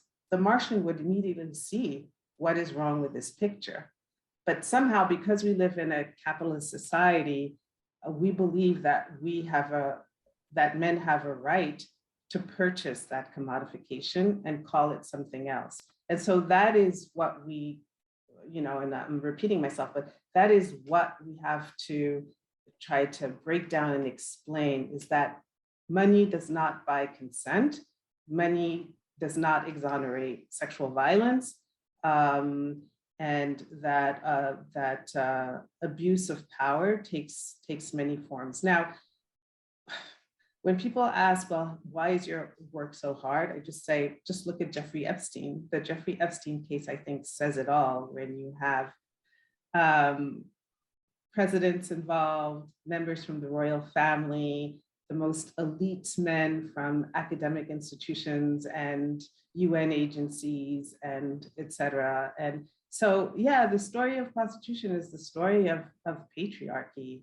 And we are now in our conversations on prostitution where we were, or where our foremothers were 60 years ago on domestic violence. And I think we can take a page when we talk about strategies. We need to take pages from the campaigns that our sisters historically have developed and implemented. Again, whether it's suffrage or girl marriage or female genital mutilation or rape, so that we can finally get people to understand that prostitution is not an exception to violence against women. It is a cause and consequence of it.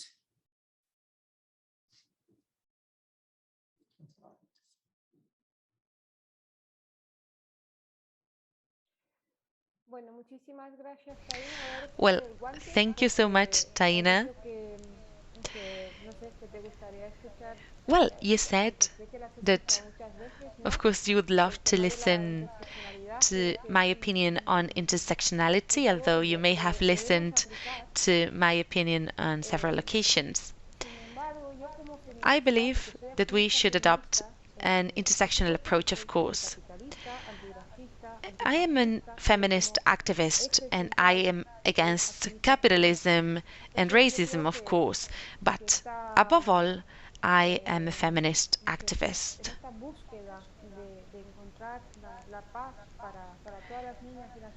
We have to look for peace for all women and girls, regardless of their social class or ethnicity, for example. And in this process, we women have to look at ourselves as women. Prostitution comes from the origin of patriarchy. We have been divided in two groups: good women and bad women, private women and women for the public use. This mechanism keeps appearing on our mind as well. We keep thinking of this. We are not going to move forward until we acknowledge ourselves as equal to men. Prostitution affects all of us. The emancipation will not take place.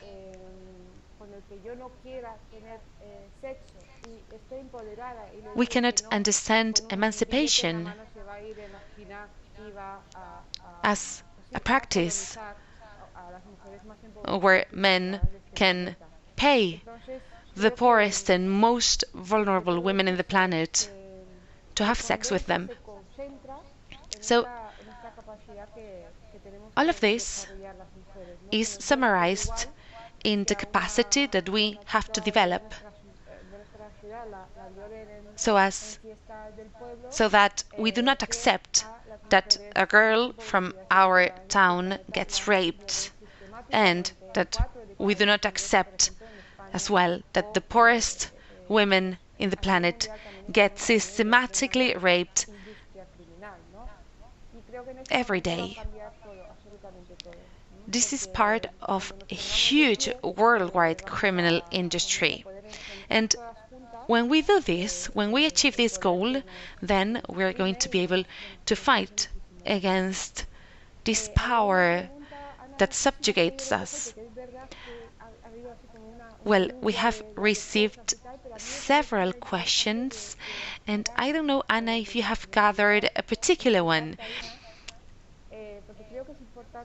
Maybe, Taina, you could explain us something.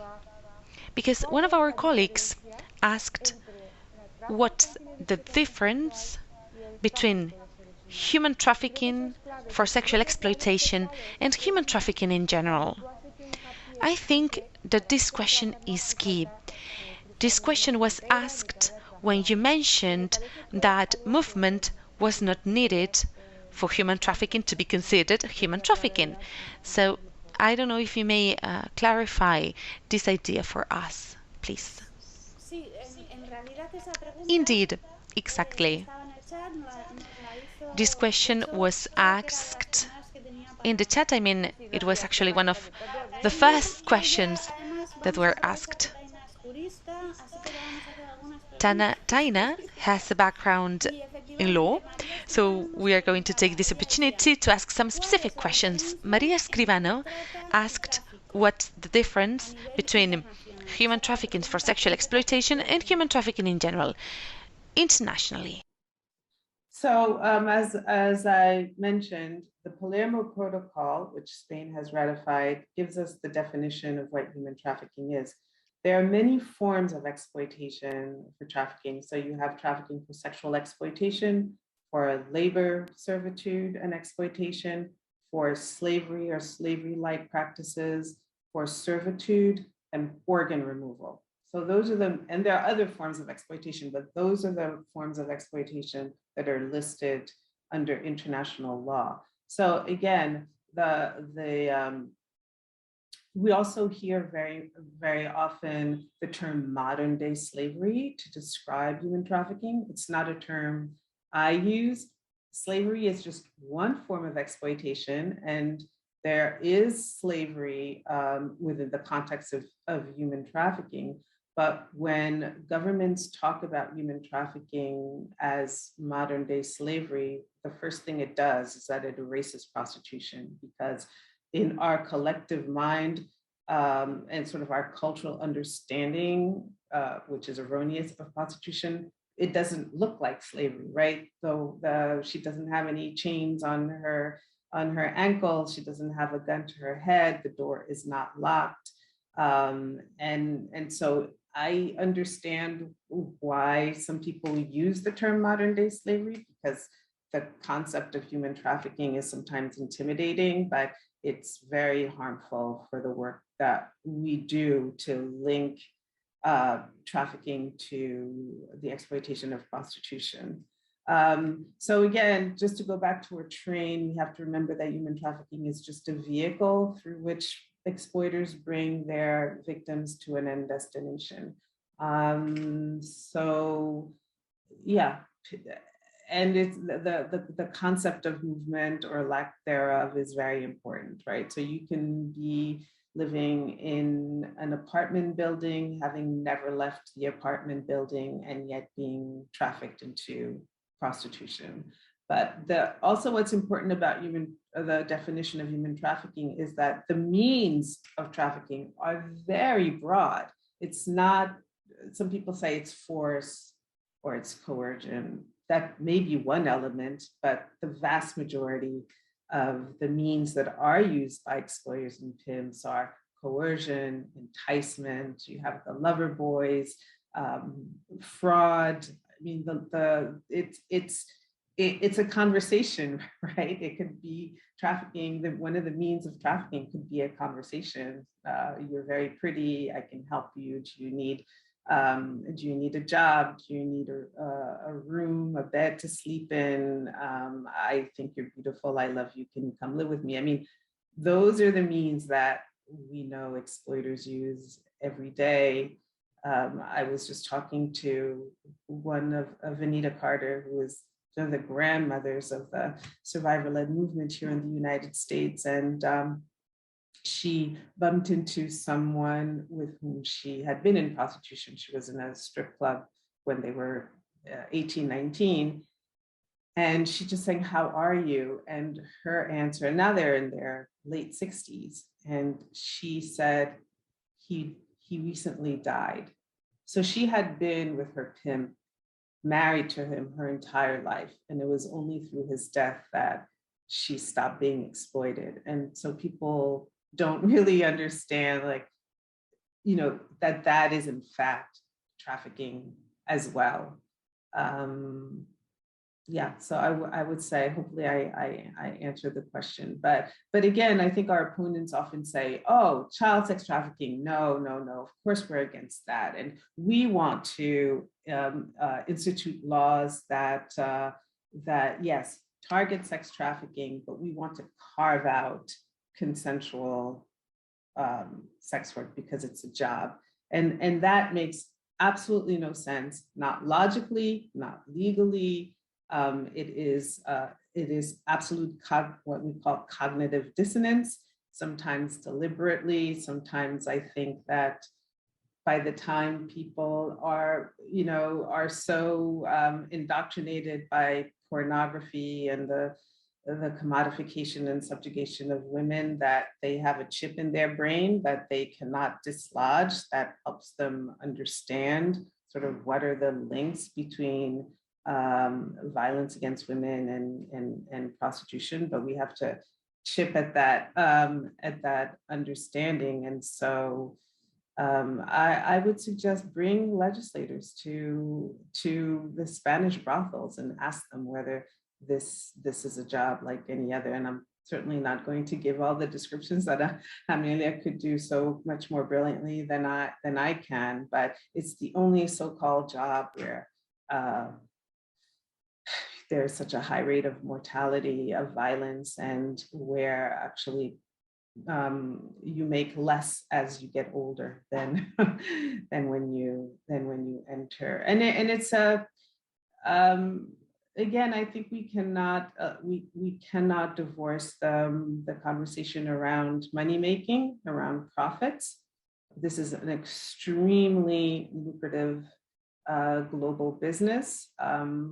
And it's and I think that's probably one of the hardest things to address, because there's so many people in high levels of power who want to again, as Amelia says, really reserve a segment of the female population for their services. And on days when I am very cynical, I always say that, you know, the patriarchal systems have finally accepted more or less that domestic violence is a crime of abuse of power, that rape is a crime of abuse of power, that sexual harassment now is a crime of abuse of power, but you have to leave us prostitution. I mean, at least we pay for that sexual harassment and sexual invasion and sexual access. And I think that's kind of the essence of their arguments, like leave us this last piece of absolute control over women's bodies.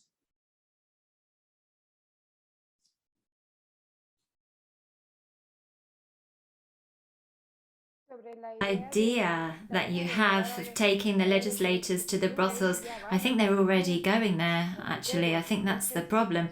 But perhaps we should take them to be prostituted themselves, so they become the commodity for one night.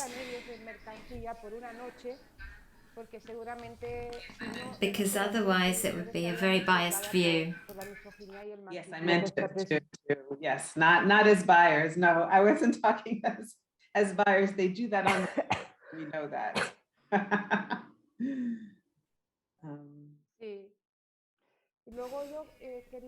Yes, and I also wanted to just add something to what you were saying about the difference between human trafficking for sexual purposes and human trafficking in general.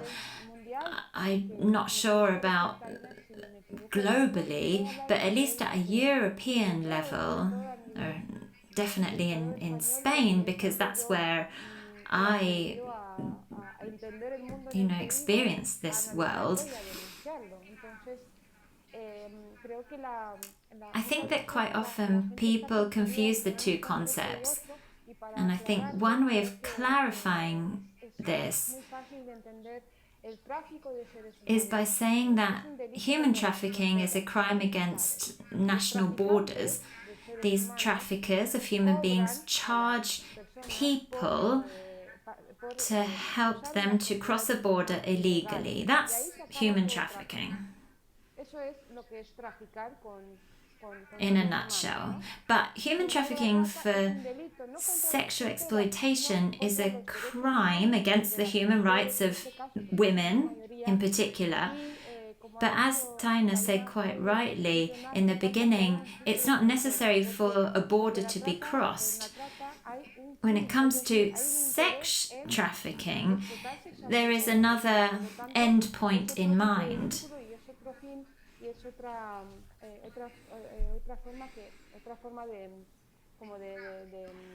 And that is to exploit that woman for profit. In 2002, Romania joined the EU. For a few years there were some restrictions on movement.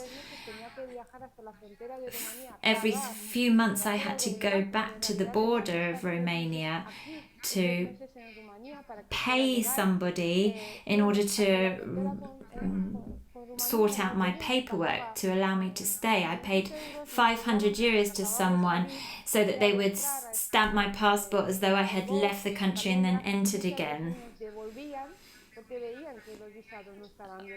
Often the authorities spotted that it was a fake stamp, and they would often help us to the borders. We would do part of the journey by taxi and then walk the last bit. But this was an example of human trafficking, and these traffickers taking advantage of people, helping them to cross borders illegally. So perhaps, well, I hope that I've been able to clarify the concepts a little bit. Thanks, Amelia. I'm going to try to use the rest of the time. We haven't got much time left to summarize a few of the questions. There are some doubts. It seems that in general our audience agrees that there exists exploitation of women. abolicionista.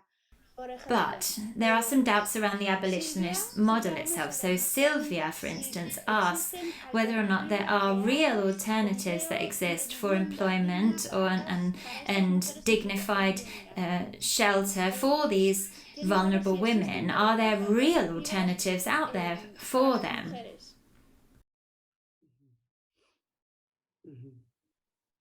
Well, that's part of the law itself. It mandates states to provide services, comprehensive services, not just housing and food, but also medical, psychological services so that women can rebuild their lives.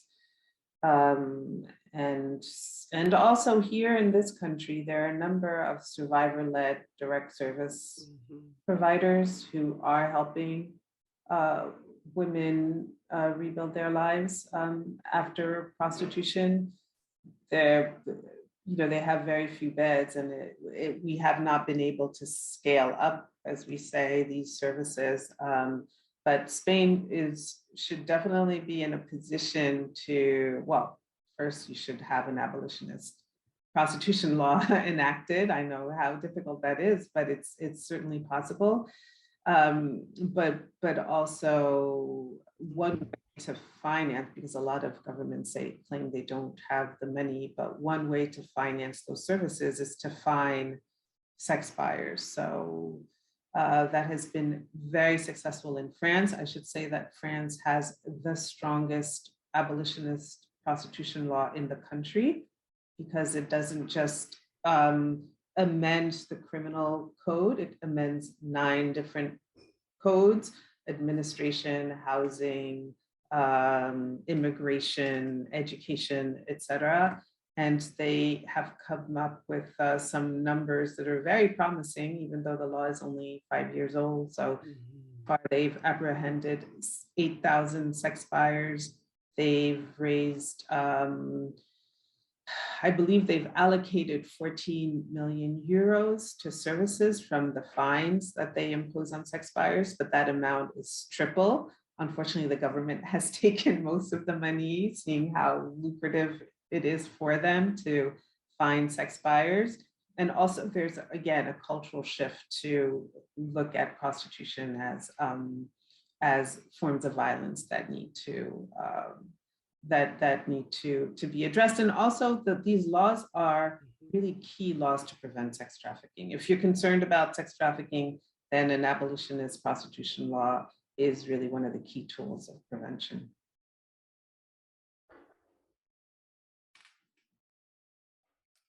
Gracias.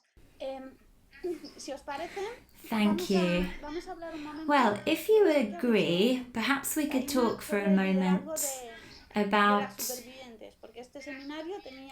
leadership from survivors. As you mentioned, Taina, you talked a lot about it, and we have Amelia with us today, one of our survivors. In fact, in the chat box, there are lots of requests for your book to be available in public libraries. They think that it should be there. Sorry to interrupt you, but Taina, it would also be great to have an English version so that we could publish that too. We hope to be able to translate it. So no pressure, Taina, but I'm often asked for a copy in English, and I would love to, but I need help from an editorial, a publishing house. Well, let's get back to this question. Vamos a trabajar con esa, Amelia, no te preocupes. Bien, aquí una gestión en directo. Wow, great. Business is happening here, live. So you talked about strengthening this leadership from survivors. This is something that's happening. And you also mentioned about linking this to the Me Too movement. So I'd like to ask you about this link. What is it? What similarities do you see between the Me Too movement and the survivors movement? Well, in terms of Me Too, it's just been extraordinary how the breaking of the silence and the courage of the survivors of sexual violence and harassment have really shifted the conversation around around those abuses in the public sphere. And I think it's the first time, certainly in US history, and I don't know if it's the same across Europe, where actually powerful men lost their jobs over this, even were sent to jail because of this. And that is unprecedented. So we, at the beginning of the Me Too movement, we were very hopeful that this would be a door for us to go through and then just put in prostitution and see, look at these men who are probably all sex buyers as well. So we, we're finally concerned about the health and safety, mental and otherwise, and also the damage that it's done to these individual women professionally at the family level and all that. But if he pays for it, is that okay? And seemingly right now, the answer is yes. And that's what we're trying to change, like to say that this is, again, not an exception. So, the Me Too movement is still having an impact, like a lot of what was accepted behavior may not be seen as accepted behavior, but it's also died down in the public conversation, which is sad for the survivors. But I do think it's still an opportunity to help people understand the links that they are not willing to see, that the commodification of that violence should also not be acceptable. And again, in capitalist societies, it's very, we see it in surrogacy as well, right? Where once you commodify poor women, then somehow in our imagination it's the rights of the purchaser that are superior to the rights of the purchased and the commodified. And then in terms of the survivor-led movement, I mean, I certainly can't say too much before, one of the major leaders of the world, Amelia, but we could not do our work without the survivor leadership movement. And again, they're now international networks like Space International. There are national organized survivor-led movements, and I do think they are making an enormous difference. Now, they don't have the funds, so there's action reaction every time, and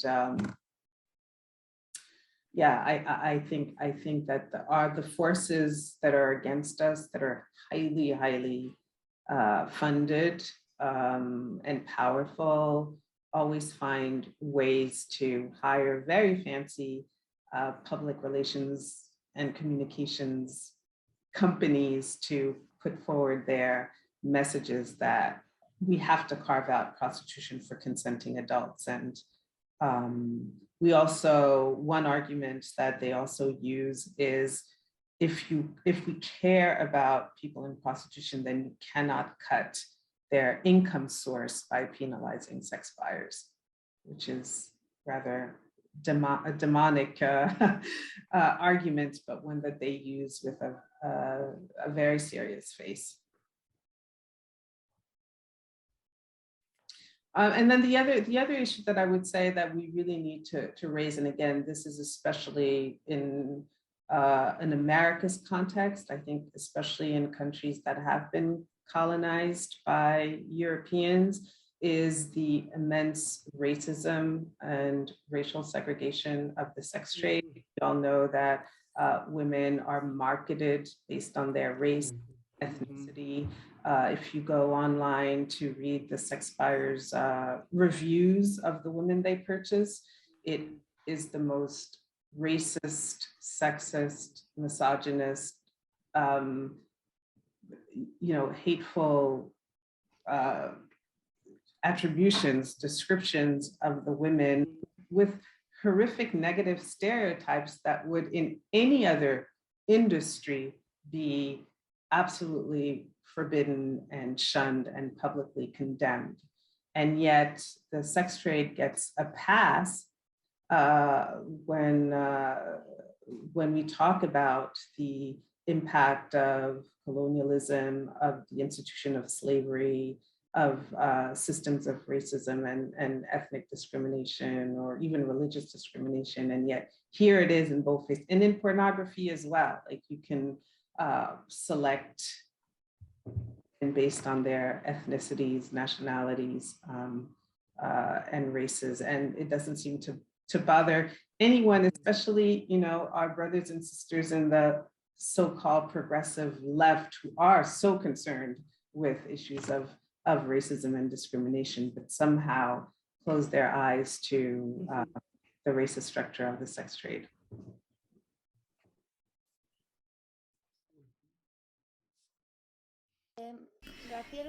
Graciela, have I got time to ask another question? I know we've run out of time. Well, I think that we really should be wrapping things up now. Perhaps one more question before we give our final conclusion. Okay, just one more question. I'm a journalist, so it's really my job to push for one more question.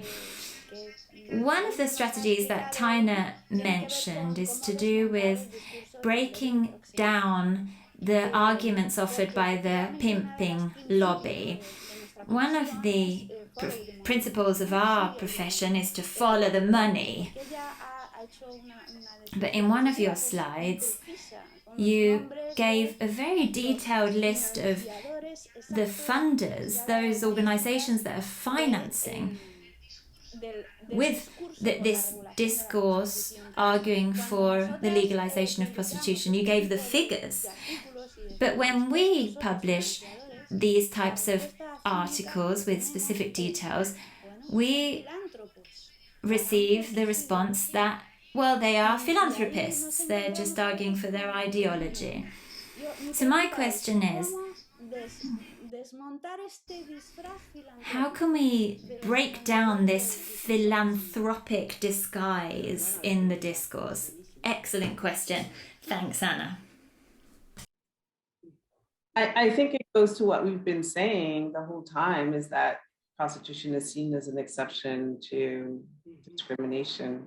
Because if philanthropists were funding I don't know, hatred against a religious minority or an ethnic minority, or explicitly calling for femicide because there's a particular population of women that need to be discarded, your editors would be absolutely shocked.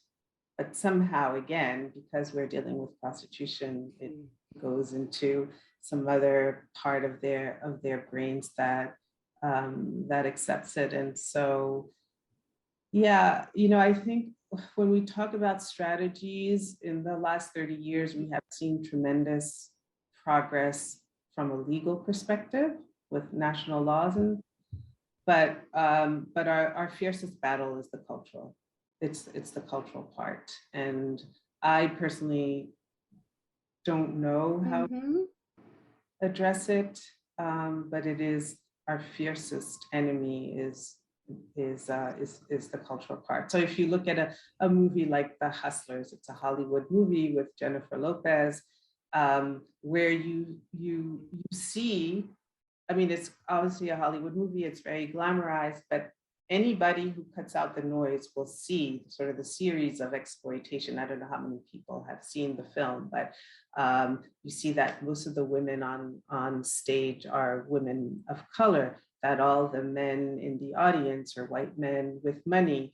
You see her receiving a stack of money at the end of the night, and she has to pay the bouncer at the door and the bartender and the brothel manager and the taxi driver, and she's left with, you know, 20 euros in her hand. You see the violence, you see the harm that is being done to them, the way they're receiving the harm. And yet, if you look at all of the reviews of the film, whether it's on the radio or in prominent, you know, Hollywood reviews or even mainstream newspapers, it's all celebratory, it's glamorizing it, it's my office, I'm in New York City, and I am right next to a studio that is called Pole and Soul. And it's pole meaning a pole dance. So they offer pole dancing classes, and they have classes for 5-year-old children. And so that for me is really the challenge of the day, is how do we break this culture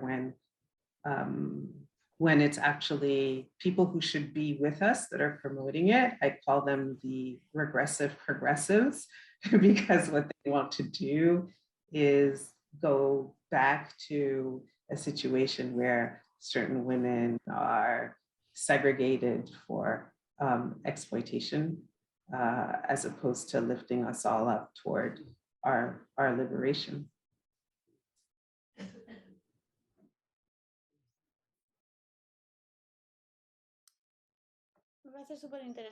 This is super interesting. When you talk about cultural products, I mean, this is key. Well, we've run out of time, so Graciela, I'm going to give you the floor.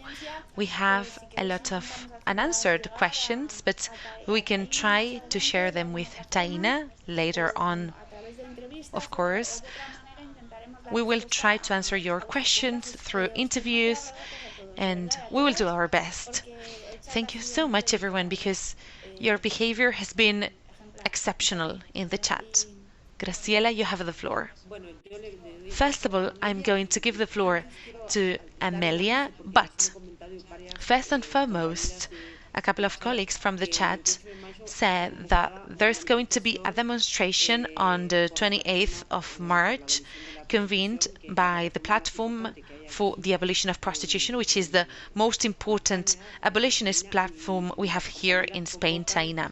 So our colleagues have organized a demonstration throughout the country, and this demonstration is already backed by 100 organizations. Of course, we are backing this demonstration as well as we back the abolitionist movement in Spain and globally, especially in the Americas. We have lots of students from Latin America and from English-speaking countries as well. Taina, thank you so much for your time and for your lecture. We have learned a lot with you. Your approach is extremely necessary when it comes to the nuances that exist in the fight for the abolition of prostitution. We need to be aware of how the pimp lobby operates, and we need to develop strategies to fight against this huge monster in order to achieve abolitionist societies. Well, without further ado, I'm going to give the floor to Amelia to close this meeting. Thank you so much for being here with us today. Well, everything has been already said. Thank you so much, Taina. I hope to be able to see you in person really soon, because it is about time. Well, thank you so much to the audience. You have been absolutely amazing. Also, Anna, thank you so much for being here and for the last question, which was amazing, absolutely necessary. Also, many thanks to the International Abolitionist School, to feminicidio.net, and to our interpreters, whose work has been amazing. Thank you so much. Also, thank you so much to all these women that requested that my book should be available in a public library. I have just written a book, so I don't know if I am already considered a writer. That is why I am writing a second one. But a lot of people ask me, hey, could you share a PDF with me? And I feel quite offended, because I have had to study a lot and to invest a lot of money in other books so as to develop a critical thinking. I learned from other inspiring women who have reflected on these topics.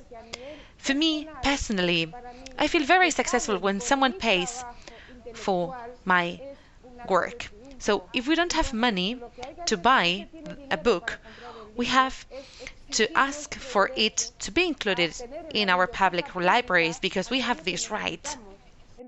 So we should really empower the work done by women, especially by survivors, because we have been always told that we are worthless, that we are only suitable for sucking dicks. And when we are asked to give our work for free, then this trend is repeated. So thank you so much for your support. Thank you so much to all of the women and more men that adopt a different approach. Masculinities are patriarchal, and that's it. But we are getting away from this trend. The suffragettes fought for 100 years to achieve women's right to vote. So the ones that started the movement didn't enjoy the right to vote at the end, but now we do. We are enjoying it. So we are fighting for something, even if we cannot see this from time to time. We are writing a very important page in the history of humanity, and this new chapter will be much better for women and for men as well. If women are treated with respect, then the world is better for everyone.